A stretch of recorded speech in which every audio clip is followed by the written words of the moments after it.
దీప, కార్తీక్ వాళ్ళ అమ్మ అయితే కూర్చొని మాట్లాడుకుంటూ ఉండగా కార్తీక్ వాళ్ళ అమ్మకి ఊరికే డౌట్ వేస్తూ ఉంటుంది. అయినా మా అన్నయ్య జ్యోత్స్న మీద రాయాలి కానీ ఒకవేళ జ్యోత్స్న పెళ్లి చేసుకోనంటే నా మేనల్లుడి పిల్లలకు చెందుతుంది అని ఎందుకు రాశాడు?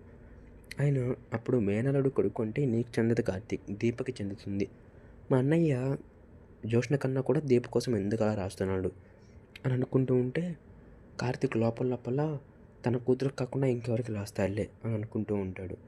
ఇంతలో మధ్యలో కన్ఫ్యూజ్ అయిపోతూ ఉంటే కార్తీక్ వాళ్ళ అమ్మకి డౌట్ వస్తుంది. ఇలా రాయడంలో నీ తరపున కూడా ఏమైనా ప్లాన్ ఉందా కార్తీక్ అని అయితే అడుగుతూ ఉంటే కార్తీక్ సైలెంట్గా ఉంటాడు.